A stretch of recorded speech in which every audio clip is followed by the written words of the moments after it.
প্রিয় বন্ধুরা, কেমন আছেন? আশা রাখি ভালো। আমরা এই গোটা পৃথিবীতে সর্বত্র দুটো সত্তা, একটা ভালো সত্তা, একটা মন্দ সত্তার যে বৈপরীত্য, সেটা আমরা দেখতে পারি আর কি, অবলম্বন করি। যেমন আলোর বিপরীতে অন্ধকার, তাই না? আলোর বিপরীতে অন্ধকার, আর রাতের বিপরীতে দিন, এরকম এটা হচ্ছে সৃষ্টির বিধান, অলঙ্ঘনীয় বিধান। আবার মানুষের মধ্যেও দ্বৈত সত্তা আছে, ভালো সত্তা আর মন্দ সত্তা। হ্যাঁ, এখন আপনি কোন সত্তাটাকে প্রাধান্য দেবেন এটা আপনার একান্ত ব্যক্তিগত ব্যাপার। আপনার ভিতরে কিন্তু শয়তান আছে, আপনার ভিতরে আছে, আমার ভিতরে আছে, প্রত্যেকের ভিতরে আছে। আপনি যদি শয়তানকে ঘুম পাড়ায় রাখেন তাহলে সে ঘুমায় থাকবে, আর যদি তাকে আপনি জাগ্রত করেন আস্তে আস্তে আস্তে আস্তে আস্তে আস্তে, তাহলে কিন্তু সে জাগ্রত হবে। এভাবে গোটা পৃথিবীতে দুটো সত্তার বিদ্যমান। উদাহরণস্বরূপ, আপনার যে ঘরে যে ইলেকট্রিসিটি আছে, যে কারেন্টের লাইনগুলো আছে, দেখবেন যে দুটো, তাই না?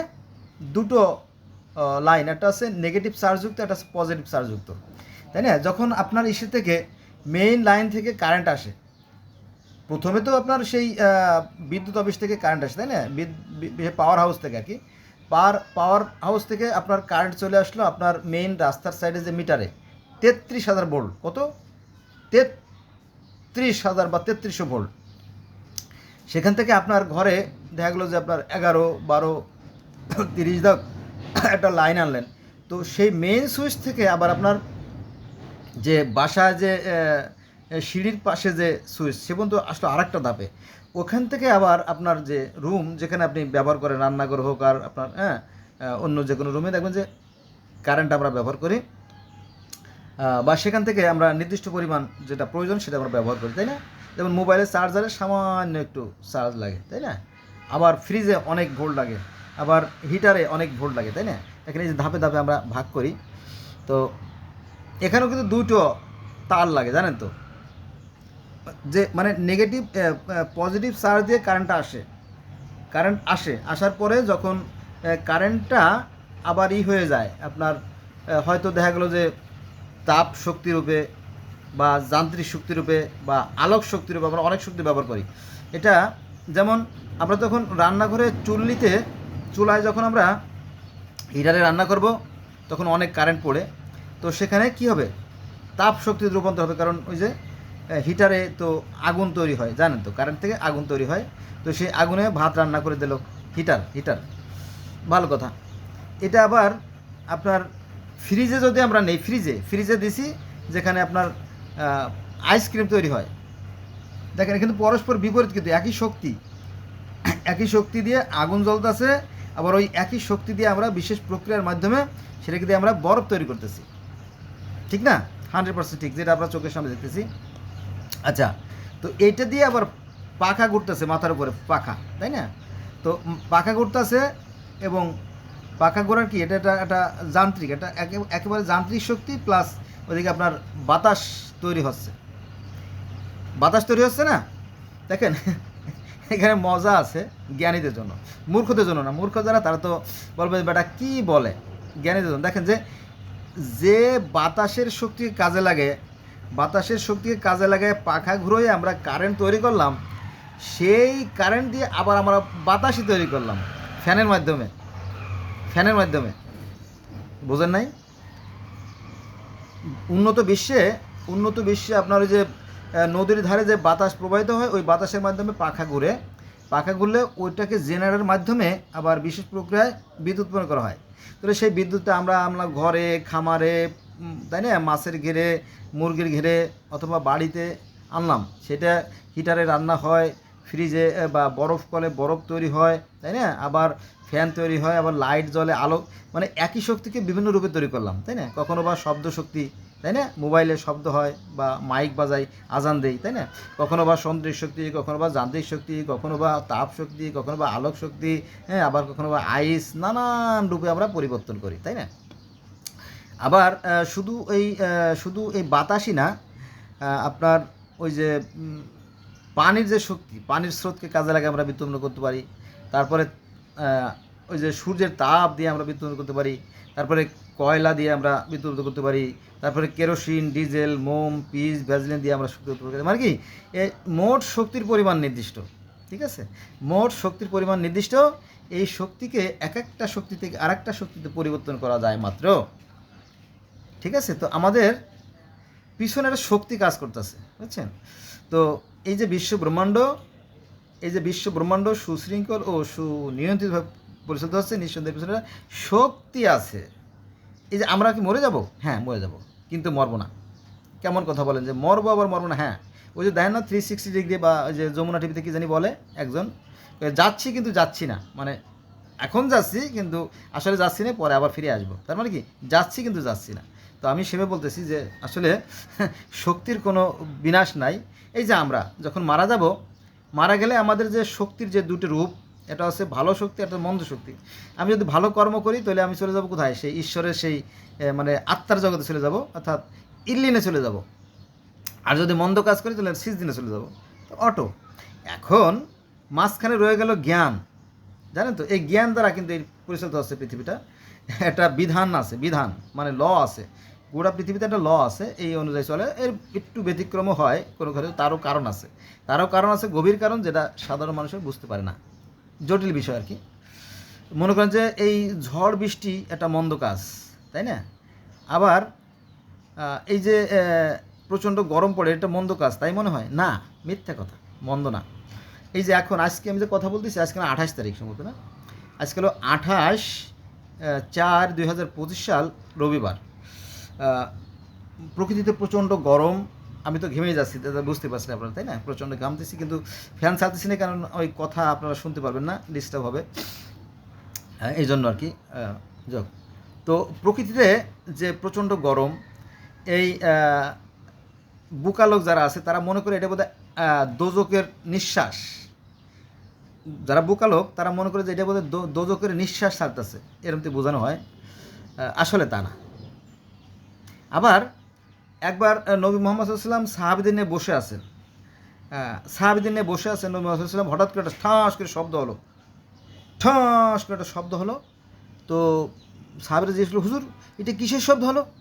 বলো, শোনো, এটা হচ্ছে পাথরের শব্দ। পাথরের শব্দ কীভাবে? আজ থেকে 70,000 বছর আগে একটা পাথর ছাড়া হয়েছিল। কোথায়? দোজকে। পরে সেই 70,000 বছর পরে আইসে ওই দোজকের নিচে ওই পাথরটা পড়লো বলে ঠাস করে শব্দ হলো। যদি এগুলো গাঁজাখড়ি গল্প, এগুলো সঠিক না, কারণ এটা হচ্ছে কোরআনের বিরুদ্ধে যায়। আমার যদি আপনারা মনে করেন যে বোকা লোক, বোকাদের দলের লোক, ভুল হবে। আমি সৃষ্টিকর্তা আমাকে কিছু জানার তৌফিক দিয়েছে, তো সেটাই আমি আপনাদেরকে শেয়ার করতেছি। কারণ কি জানেন? কারণ দোজকটা, সেই দোজক এখনও প্রকাশিত হয় নাই। কিয়ামতের সময় দোজককে প্রকাশিত করা হবে, এটা কোরআনের কথা। দোজককে কিয়ামতের সময় প্রকাশিত করা হবে। আর যদি পৃথিবীর দোজকের কথা ধরা হয়, তাহলে তো ওই যে রাশিয়ার একদল বিজ্ঞানী মাটি খুঁড়তে গিয়ে তারা পৃথিবীর ভিতরে দোজকের সন্ধান পাইছেন, জানেন তো, সেই কাহিনী আছে। আবার সনাতন ধর্ম এরকমটি আছে, বেদে আছে যে পৃথিবীর ঊর্ধ্বদেশে আছে স্বর্গ আর অধোদেশে আছে নরক। এটাও কিন্তু বিজ্ঞানসম্মত, অর্থাৎ বেদ যা বলতেছে সেটাও বিজ্ঞানসম্মত। আর দোজকও আছে। আবার ওই যে মেরু অঞ্চলে জানেন তো বরফের খান্ডা আছে, দেখেন বিপরীত, কিন্তু পরস্পর বিপরীত শক্তি নিয়ে আলোচনা করতেছি। তো দেখবেন মেরু অঞ্চলে বরফে ঢাকা, রাশিয়ার সাইবেরিয়া অঞ্চলে, তাই না? তারপরে আমেরিকার আলাস্কা অঞ্চলে কি খালি বরফ, সারা বছর বরফে ঢাকা থাকে, তাই না? আবার আমাদের যেমন সাহারা মরুভূমিতে সারা বছর কি আগুন জ্বলে, পুরে বাবা 55 ডিগ্রি, তাই না? 55 ডিগ্রি বোঝেন? সেখানে যারা বসবাস করে, মানে প্রায় কত 22 লাখ কিলোমিটার, 22 লক্ষ কিলোমিটার জায়গা, বিশাল বিস্তৃত। এই সাইবেরিয়া অঞ্চলের আশেপাশে মোট 11টা রাষ্ট্রের বর্ডার আছে। কটা? 11টা রাষ্ট্রের বর্ডার আছে এই আফ্রিকার সাইবেরিয়া অঞ্চলের পাশ দিয়ে। বিরাট ব্যাপার, তাই না? কথাগুলো চলে আসে আর কি। কোনটা থুয়েছে কোনটা বলেই, মানে এইভাবে মনে হয় বেশি পড়লে মানুষ বোধহয় পাগল হয়ে যায়, হয়তো অনেকটা এরকম দেখে। যাও, তো কত পরে কথা চলে আসলো যে সেখানে এই যে শক্তির খেলা আর কি, যেটা বলছিলাম, এই ভালো মন্দের খেলা জগৎময় চলছে। এখন আপনি কোন কাজটা করবেন সেটা আপনার একান্ত অভিপ্রায়। আপনি যদি আপনার প্রতিবেশীর সাথে ভালো সম্পর্ক রাখেন, হ্যাঁ, তাকে তার কুশলাদি জিজ্ঞেস করেন, বিপদে আবার যদি আপনি এগিয়ে যান, তাহলে তার সাথে আপনার ভালো সম্পর্ক হলো। এবং আপনি কোথাও গেলে বলবেন যে এই কুদ্দুস, বলো জি স্যার, আমার বাড়িটা দেখেন, দেখাশোনা করে তো, আমি তো একটু শ্বশুর বাড়ি যাবো, বলো কোনো সমস্যা নাই, হ্যাঁ, আমরাই আমাদের বাড়ির মধ্যে দেখে রাখবো, দরকার পড়ে বারান্দায় আমরা রাত্রেবেলা দুজন থাকবানি, হ্যাঁ, কারণ আমরা তো অনেক লোক। কিন্তু আপনি যদি ওই প্রতিবেশীর চলার পথে যদি আপনি দেওয়াল দিয়ে গেঁথে দেন, তাই না, তার সাথে কী হবে তাহলে? প্রথমে হবে হাতাহাতি, তারপরে মারামারি, তারপরে হবে মামলা মোকদ্দমা, ঠিক না? এখন দুটো পথ তো এখানেও আছে, দেখেন, আমার ঘরের মধ্যেও দুটো পথ আছে, ঘরের বাইরেও দুটো পথ আছে, তাই না, আমার ভিতরেও দুটো পথ আছে, সর্বত্র এই দুটো সত্তা বিরাজমান, সেই কথা বলা হয়েছে আর কি। তো তাও দর্শনে বলা হয়েছে যে মানুষের লোভের দ্বারা, সৃষ্টিকর্তা অনেক সুন্দর করে পৃথিবীটাই সৃষ্টি করছে, কিন্তু মানুষের লোভের দ্বারা মন্দ সৃষ্টি হয়েছে এবং প্রকৃতির অভিপ্রায়কে লঙ্ঘন করছে, ফলে পৃথিবীতে এত অশান্তি। বোঝা গেছে? আর তাও সদরত সুন্দর পথ, অর্থাৎ প্রকৃতির যে বিধান, এই প্রকৃতি আমাদেরকে সৃষ্টি করছে। এই আমাদের দেহের ভিতরে প্রকৃতির উপাদান আছে, জানেন তো, এই যে ক্ষিতি, অপ, তেজ, মরুদ, বোম, 5টা উপাদানে এই বিশ্ব ব্রহ্মাণ্ড গড়া, পৃথিবী গড়া, এই 5টা উপাদান আমাদের মধ্যে আছে। হ্যাঁ, আমাদের দেহের 4 ভাগের 3 ভাগই পানি আছে। আমাদের পৃথিবীতে যেমন বাতাস ঘূর্ণয়মান, আমাদের দেহের মধ্যে বাতাসও আছে। হ্যাঁ, বাতাসও ঘূর্ণয়মান, একটু বোঝাই বলি, সেটা হচ্ছে আমরা যে নিঃশ্বাসটা নেই, আমরা নিঃশ্বাসটা নেই নাক দিয়ে অথবা মুখ দিয়ে, নেই না, নেওয়ার পরে মনে করেন যে আমাদের ফুসফুসে যায়, আমাদের দুই পাশে দুটো পার্ট আছে, ফুসফুস আছে, তাই না, ফুসফুসের মধ্যে যায়, শুধু এই মধ্যে শেষ না, এই ফুসফুস থেকে, ফুসফুসের একটা ভাল্ব আছে, এই ফুসফুসের ভাল্বের মধ্যে বাতাসটা ঢুকে, এই বাতাসটা ঢোকার পরে এই ফুসফুসের মধ্যে আবার গড গিফটেড, পৃথিবীতে যত 800 কোটি মানুষের সবাই বলে একই নিয়ম, এখানে যে শ্লেষা, কফ, কাশি বা থুতু যাই তৈরি হয়, ওগুলো কী করে জানেন, ময়লাগুলো ধরে ওই ময়লাগুলো আমাদের পেটে চালান দেয়, আর পেট থেকে আবার পায়খানার মাধ্যমে আমাদের টয়লেটে চলে যায়। ময়লাগুলো ভালো করে, ময়লাগুলো তাহলে কী থাকলো, যে ফ্রেশ যে বাতাসটা, ওই ফ্রেশ বাতাসটা আবার পশমের মতো কিছু লোমশ স্তর আছে, ওটা ভেদ করে আমাদের অক্সিজেনে মিশে যায়। আর অক্সিজেন জানেন তো, মাথার তালু থেকে শুরু করে পার পাতা আর এই হাতের এই আঙ্গুল থেকে এই আঙ্গুল, মানে গোটা শরীরে এই অক্সিজেন চলাফেরা করে, আমরা বুঝতে পারি না। মনে করেন যে আমার এই ঘরের ভিতরে আমি যেখানে বসা আছি, এখানে কি ওই সূর্যের থেকে যে বাতাস উৎপন্ন হয় সেটা কি আছে? না, বাতাস উৎপন্ন হয়, তারপরেও কিন্তু বাতাস আছে বলে আমি কিন্তু নিঃশ্বাস নিতে পারতেছি। পৃথিবীতে যত ঘর আছে, যত গুহা আছে, সব জায়গায় কিন্তু বাতাস ওই সেই সূর্য থেকে উৎপন্নই বাতাস, কারণ সূর্য যখন তাপ দেয় তখন বাতাসের সৃষ্টি হয়, সেই একই বাতাস। এটা জটিল বিষয় আর কি, যারা বুঝতে পারবেন তারা ভালো, আর না বুঝতে পারলে মন্দ। অতএব আপনাকে সিদ্ধান্ত নিতে হবে আপনি কি করবেন। আপনি জান্নাতে যাবেন, যদি জান্নাতে যেতে চান তাহলে সে পথ খোলা আছে, আপনি সেই জান্নাতে একা একা চলে যাবেন, কেউ আপনাকে বাধা যাবে না। আর যদি আপনি মনে করেন যে ওই দরজা বন্ধ করে আপনি ফ্যানের সাথে গলায় দড়ি দেবেন অথবা আগুনে ঝাঁপ দেবেন, সেক্ষেত্রে আপনাকে কেউ বাধা দেবে না। সেই স্বাধীন সত্তা আপনার ভিতরে আছে, এই স্বাধীন ক্ষমতা সৃষ্টিকর্তা আপনাকে দেশে বলেই আপনার বিচার হবে। আর যদি এই ক্ষমতা না দিত, সবই যদি সৃষ্টিকর্তার ইচ্ছায় হতো, তাহলে সেটার বিচার হতো না। এই কথা কোরআনে আছে, কিন্তু কোরআনে আল্লাহ পাক বলতেছে যে আমি মানুষ সৃষ্টি করেছি জন্ম ও মৃত্যুর অধীন করে, ঠিক না? 100% ঠিক, মানুষ মারা যাবে, এটাই নিয়ম, যে জন্ম নেবে সে মরবে। কিন্তু এর বিপরীত কিছু কথাবার্তা আছে, যেমন ঈসা আলাইহিস সালামকে স্বর্গে নিয়ে গেছে, এটা কিন্তু কোরআনের বিরুদ্ধে যায়। হ্যাঁ, তারপরও তারা কিছু করছে, সেটা তাদের ব্যাপার, আমি জানি না, তাই না? জীব মাত্র মরণশীল, এটা কিন্তু কোরআনের কথা, তাই না?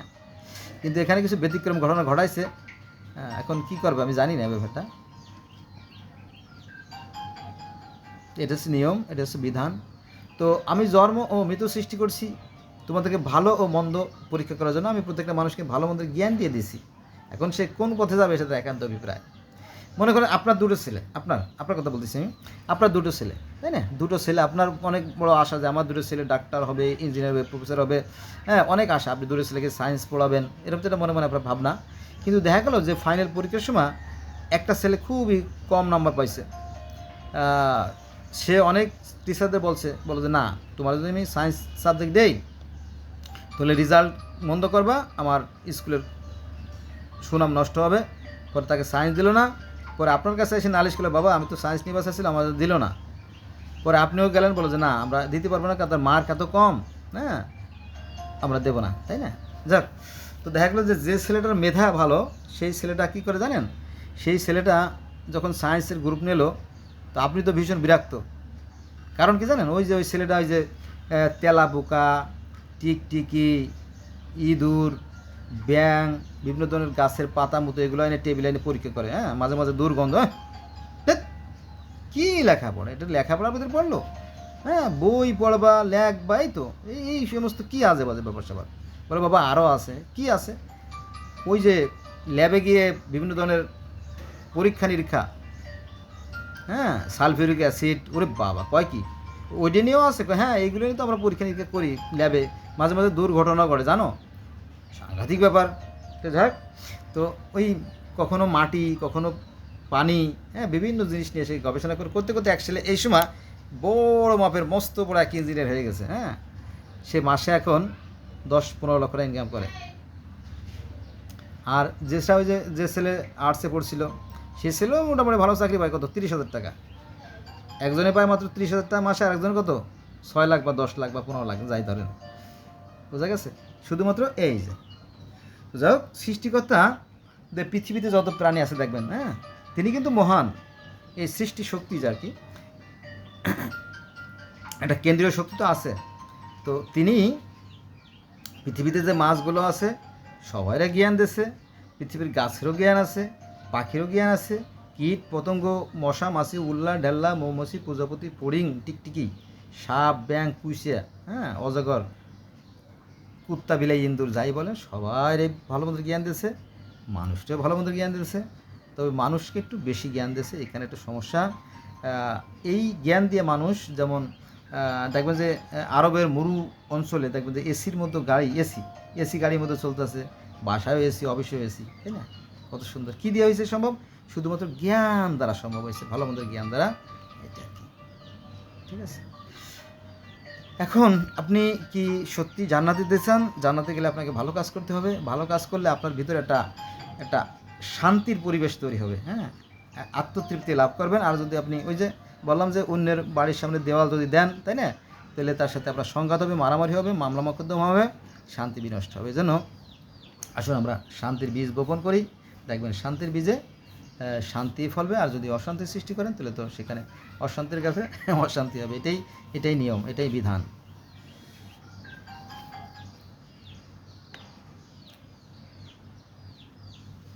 তাহলে দুটো সত্তায় বিরাজমান। আল্লাহ বলতেছে আমি মানুষকে ভালো মন্দের জ্ঞান দিয়ে সৃষ্টি করছি।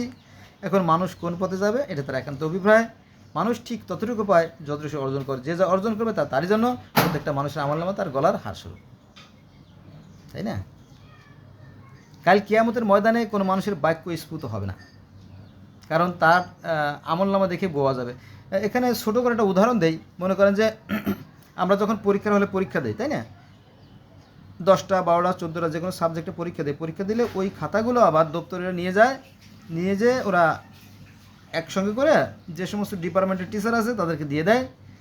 ওই টিচাররা আবার ওই খাতাগুলো বাড়িতে নিয়ে যায়, লেখে, মানে দেখার পরে মার্কগুলো কিন্তু ওই খাতা কিন্তু আর ফেরত আনে না, ওই খাতার থেকে নাম্বারগুলো একটা নোট করে শর্ট লিস্ট করে ওটা আবার অফিসে জমা দেয়। অফিসে আবার কেরানি কী করে কম্পিউটার দিয়ে একটা সামারি তৈরি করে, শর্টিং তৈরি করে, শর্টকাট করে একটা রেজাল্ট তৈরি করে। ঠিক আছে? তো ঠিক এরকমই আমরা সারা জীবন যে কাজগুলো করব সেগুলো একটা আমাদের কাঁধে যে ফেরেশতা আছে কেরামিন অ্যান্ড কাতেবিন, তারা কী করে নোট করে। এই নোট করে ফেরেশতারা 2 বার ডিউটি করে। একবার আছে আসরের সময় শিফটিং চেঞ্জ করছে, আরেকজন ফজরের সময় আসে। ফজরের সময় যে আসে আসরের সময় চলে যায়, আর আসরের সময় যে আসে ফজরের সময় চলে যায়। এই কর্মটা প্রতিদিন 2 বার করে ইল্লিনে জমা হয়, ইল্লিনে অথবা সিজিনে। আপনি যদি ভালো কাজ করেন সেই কাজ ইল্লিনে জমা হবে, আর যদি মন্দ কাজ করেন তাহলে সেটা সিজিনে জমা হবে। হয়ে গেল স্টোরে, ওই যে পরীক্ষার খাতার মতো। এই কাহিনীর সাথে কোরআনের কাহিনী মিলে যায়। আল্লাহ বলতেছে যে আমি মানুষ সৃষ্টি করেছি জন্ম ও মৃত্যুর অধীন করে, এবং তাকে আমি ভালো মন্দের জ্ঞান দিয়ে দিয়েছি। এখন সে কোনটা করবে, ভালো করবে ভালো ফল পাবে, আর মন্দ করলে মন্দ ফল পাবে। এটাই সত্য আর কি, ঠিক আছে। এখন আপনি যদি মনে করেন চালাকি করে যেতে চান তাহলে হবে না, চালাকি ধরা পড়ে যাবে কম্পিউটারে।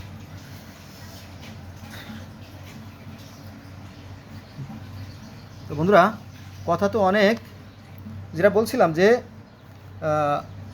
তাও দর্শনে মানুষ লোভের দ্বারা মন্দ সৃষ্টি করেছে, প্রকৃতির অভিভাবককে লঙ্ঘন করেছে। যেমন ইবলিশ শয়তানকে কিন্তু সৃষ্টিকর্তা খুব ভালোবাসতেন এবং তাকে ধাপে ধাপে তাকে অনেকগুলো প্রমোশন দেওয়ার পরে তাকে একেবারে হেড অফ দ্য ডিপার্টমেন্ট করে দিয়েছিল, যে তুমি সমস্ত ফেরেশতাদেরকে তুমি নেবা, ক্লাস নেবা, এটাই তো। কিন্তু এই যে তার পদমর্যাদা, এইটাই তার কাল হয়ে গেল, তার জন্য ক্ষতি হয়ে গেল, ঠিক আছে। কারণ সে অহংকার করলো, সে আদমকে সিজদা করলো না, আর সে ক্ষতিগ্রস্ত হয়ে গেল, ঠিক আছে। এই জন্য দেখবেন যে মানে বাস্তব কথা বলি, example is better than percept. যদি কারো টাকা পয়সা বেশি হয়, দেখবেন তার ভিতরে অহংকার জমে যায়। সে নিজে টেরই পায় না, ঘৃণাক্ষর টের পায় না যে তার ভিতরে অহংকার জমে গেছে। হ্যাঁ, মানুষের সাথে সে রুড ব্যবহার করে, খারাপ ব্যবহার করে, হ্যাঁ, এবং কথায় তোর তুমি দেখাই দেবো, তুই আমার কী মনে করছিস, তুই আমার চেনস, তুই আমার জানিস। হায় এ কি! আবার যদি মানুষ দুর্বল হয়ে যায়, বাবা বড় কষ্টে আছে বাবা, দূরের টাকা দিই, তাই না? এইভাবে একদম নত হয়ে, একেবারে নত হয়ে বিড়ালের মতো হয়ে যায়, তাই না? আর যখন টাকা পয়সা যায়, কি তোর এত বড় সাহস, তোর আমি দেখাই দেবো, দাঁড়া, এই ওসিরে ফোন দে, তাড়াতাড়ি ফোন দে, তাই না? মানে গরমের জ্বালায় আর বাসে না, হ্যাঁ, হাসতে হাসতে 8খানা আর পড়ে যায় 9খানা, অনেকটা এরকম দেখি। এই জন্য অহংকার করবেন না ভাইরে দুনিয়ায়। একটা গান আছে, জানেন না? অহংকারে পতনের মূল, অহংকারে পতনের মূল কুরআনেতে পাওয়া যায়, অহংকার করবেন না ভাইরে দুনিয়ায়, ঠিক আছে। এই টাকার গরম, ক্ষমতার গরম, অথবা অন্য যে কোনো এই গরম, এটা মানুষের জন্য খুব ভয়ঙ্কর। এটা মাত্রা থাকতে হবে, ভালো আর মন্দের মাঝামাঝি থাকতে হবে, নইলে সমূহ বিপদ, ঠিক আছে। আর এটা কীভাবে রাখবেন, আপনার নিজের শরীরকে নিজে কীভাবে কুল রাখবেন, কীভাবে শীতল রাখবেন, কীভাবে এসি করবেন, জ্ঞান দ্বারা। এই জ্ঞানই শ্রেষ্ঠ, তাই জ্ঞানীরাই শ্রেষ্ঠ। এই পৃথিবীতে যা কিছু মহান, যা কিছু কল্যাণকর, সব কিছু করেছে মেধাবীরা, জ্ঞানীরা। দেখ, তার একটা বাস্তব প্রমাণ করি। Example is better than percept. তার বাস্তব প্রমাণ হচ্ছে যে দেখেন যে এই যে ইসরায়েলরা কিন্তু জ্ঞানে বিজ্ঞানে খুবই উন্নত, সমৃদ্ধ। তারা যেগুলো আবিষ্কার করছে এগুলোর জন্য পৃথিবীর মানুষ আজ ধন্য ধন্য ধন্য, তাই না? সৃষ্টিকর্তাও তাদের প্রতি আজকে সন্তুষ্ট, তাদের কিন্তু টিকাই রাখছে, এই ইসরায়েলকে আল্লাহই টিকাই রাখছে। আর মুসলমানদের উপর আল্লাহ পাক সম্ভবত অসন্তুষ্ট। কারণ কি জানেন? তারা অহংকার করে, তারা মনে করে যে আমাদের ধর্মই ধর্ম, অথচ পৃথিবীতে 4315 ধর্ম আছে, এটাকে ধর্ম মনেই করে না। এই অহংকারের কারণে যা তোকে ধ্বংস করে দিলাম। এই যে মুসলমানদের অহংকার, এটা কিন্তু কোরআনের বিরুদ্ধে যায়। কারণ কোরআন বলতেছে যে, কোরআনে 2 নম্বর সূরা আল বাকারার 4 নম্বর আয়াতে বলা হয়েছে যে এমন কোনো জাতি নাই, এমন কোনো সম্প্রদায় নাই, এমন কোনো জনপদ নাই যে আমি তাদেরকে তাদের ভাষায় প্রতিনিধি প্রেরণ করি নাই। এটা কিন্তু কোরআনের কথা। কিন্তু মুসলমানরা কোরআন পড়ে কিন্তু কোরআনের বিরুদ্ধে কথা বলে, এই জন্য তাদেরকে ধ্বংস নিশ্চিত। ওই যে অহংকার জমে গেছে। আবার মনে করেন যে সূরা আল 2 নম্বর সূরার বাকারার 22 নম্বর আয়াতে বলা হয়েছে যে ইহুদিরা, খ্রিস্টানরা এবং অগ্নি উপাসক জান্নাতে যাবে। তো মুসলমানরা না, ওদেরকে আমরা জান্নাতে যাইতে দেবো না। তাহলে আল্লাহ দেখলো যে তো সাংঘাতিক। আমি বলছি যে পৃথিবীতে যত জাতি সমূহ আছে সবাই জান্নাতে যাবে, পৃথিবীতে যত আছে 4300 ধর্ম আছে। তো যেহেতু তারা সৃষ্টিকর্তা বিশ্বাস করে, তাই না? যেহেতু তারা সৃষ্টিকর্তা বিশ্বাস করে, তো আল্লাহ বলতেছে যারা সৃষ্টিকর্তা বিশ্বাস করবে এবং সৎ কাজ করবে তাদেরকে আমি জান্নাতে দেবো। এরকম শত শত শত আয়াত আছে কোরআনে, কিন্তু মুসলমান বলে যে না, আমরা কাউকে যেতে দেবো না। তার মানে কি? কোরআনের বিরুদ্ধে তারা আচরণ করে। আপনি করবেন ওই আমি বলি 2 নম্বর সূরা আল বাকারার 4 নম্বর আয়াতটা দেখবেন, আর 2 নম্বর সূরা বাকারার 62 নম্বর আয়াতটা দেখবেন, আর 2 নম্বর সূরা বাকারার 136 নম্বর আয়াতটা দেখবেন, আর সূরা আল ইমরানের 84 নম্বর আয়াতটা দেখবেন। যে এগুলো মুসলমানরাই কিন্তু কোরআনের ঘোর বিরোধী এবং তারা কোরআন বিরুদ্ধে কাজ করতেছে। এজন্য আল্লাহ মনে করছিল যে আমি তো কোরআন নাজিল করছি ভালোর জন্য, কিন্তু তারা করে ফেলছে মন্দ, এই জন্য এই জাতিকে আমি ধ্বংস করে দেবো, এবং এই জাতি মুসলিম জাতি ধ্বংস হয়ে যাবে। ওই যে অহংকারের কারণে তারা অহংকার করে এবং কোরআনের বিরুদ্ধে কথা বলে, ওই যে আয়াতগুলো বললাম এর বিরুদ্ধে করে। কারণ আল্লাহ বলতেছে এমন কোনো জাতি নাই, এমন কোনো সম্প্রদায়, এমন কোনো জনপদ নাই যে আমি তাদেরকে তাদের ভাষা প্রেরণ করি নাই, তো সকল জাতির জন্য আমি প্রতিনিধি প্রেরণ করছি। কোরআনে কিন্তু আছে, কিন্তু যারা কোরআন পড়ে তারাই কিন্তু বিরোধী করে যে না আমরা ওদেরকে যাইতে দেবো না। কেমন কথা। এবং কোরআন কিন্তু লুকে রাখা হয়, যেমন সূরা ইউসুফ, অথবা সূরা ইউনুস, তো ৯৪ নম্বর আয়াত, সেখানে বলা হয়েছে যে তোমরা যদি কোরআন বুঝতে অসমর্থ হও, কোরআন যদি বুঝতে না পারো, তাহলে তোমরা পূর্ববর্তী গ্রন্থ যারা পাঠ করে, যেমন বেদ, তারপরে ত্রিপিটক, তারপরে ভগবদ গীতা, তারপরে গ্রিক পুরাণ, রোমান পুরাণ, তারপরে জিন্দাবেস্তা আবেস্তা, হ্যাঁ, বাইবেল, তো ওই সমস্ত গ্রন্থের সাথে মিলেই দেখবো যে আমি আমার সৃষ্টির বিধানে কোনো পরিবর্তন নাই। তো এই কথা কেন বলছে? কারণ কি জানেন? কারণ হচ্ছে যে পৃথিবীতে আরবে যখন ইসলাম আসলো, তো আরবে ইসলাম আসার আগে সারা পৃথিবীতে কিন্তু শত শত ধর্ম ছিল, হাজার হাজার ধর্ম ছিল না, এটা মিথ্যে কথা, ছিল। কারণ মনে করেন যে আজ থেকে ১৬,০০০ বছর আগের সেই ব্যাবিলনীয় ধর্ম বা মিশরীয় ধর্ম ছিল, আজ থেকে ১৪,০০০ বছর আগে অ্যাজটেক ধর্ম, মায়ান ধর্ম, ইনকা ধর্ম ছিল, আজ থেকে ১২,০০০ বছর আগে মিশরীয় ধর্ম ছিল, তারপরে আপনার আজ থেকে অগণিত সংখ্যক আগে কবে আসছিল সেটা দিনক্ষণ নাই, সেটা যে গিলগামেশের মহাকাব্য সেখানেও কিন্তু বলা আছে। আজ থেকে ৩৮,০০০ বছর আগে বা ৪০,০০০ বছর আগে সেই নুহ নবী যে বন্যার কাহিনী, এই বন্যার কাহিনী পৃথিবীর ৪০টা ধর্মে পাওয়া যায়, কিন্তু মুসলমান বলে কি না, ওগুলো সব মিথ্যে। হ্যাঁ, পৃথিবীর বয়স মাত্র এই ৬,০০০ বছর বা ১০,০০০ বছর, এইটা তো খামখেয়ালি আছে, মুসলমানদের খামখেয়ালি আছে, এজন্য সৃষ্টিকতার পক্ষ থেকে ধ্বংস হয়ে যাবে। তবে তারা নয় যারা বিবেকবান, যারা চিন্তাশীল। আচ্ছা, মনে করেন যে এই মুহূর্তে আজকে কত ২৮ তারিখ, তাই না? আজকে হলো ২৮ তারিখ। তো এই মুহূর্তে বাংলাদেশ তো অলরেডি যুদ্ধের ঘোষণা দিয়ে দিয়েছে আমাদের মামুল হক সাহেব, তারা ভারতের বিরুদ্ধে যুদ্ধ করবে। তো ভারতের মধ্যে যদি যুদ্ধ করে, তাহলে ভারতকে অস্ত্র দেবে কারা? ভারত নিজের অস্ত্র আছে, প্লাস ইসরায়েল দেবে কিছু অস্ত্র, আমেরিকা কিছু অস্ত্র দেবে, ব্রিটিশ কিছু অস্ত্র দেবে। তাদের ভান্ডার কিন্তু সমৃদ্ধ, কিন্তু আমাদের ভান্ডার কিন্তু কিছু নাই, জানেন তো? আমাদের এইখানেও কিছু নাই, মাল নাই, মানে জ্ঞান বুদ্ধিও নাই। আর ওদিকে মানে লজ্জায় হোক আর অন্য কোনো কারণে হোক, চীন কিছু অস্ত্র দেবে এই বিএনপি জামাতে। তাহলে বিএনপি জামাত হলো একটা দল, আর আওয়ামী লীগ হলো একটা দল, দুটো দল আমরা নিজেদের মধ্যে যুদ্ধ শুরু করে দেবো। এখন যুদ্ধ লাগলে নিজেরা কিন্তু ক্ষতিগ্রস্ত হবে। হ্যাঁ, ওই অস্ত্র যেহেতু এতে গুলি করলে আমেরিকাতে যে পড়বে না, পড়বে, আর ভারতের দিল্লিতে যে গুলি যে পড়বে না, পরে এই নিজেরা শালা দলে বয়, অর্থাৎ আওয়ামী লীগ আর বিএনপি এরা নিজেদের ধ্বংস হবে, এই জাতি ধ্বংস হয়ে যাবে। আচ্ছা, এটার বিধায়। তবে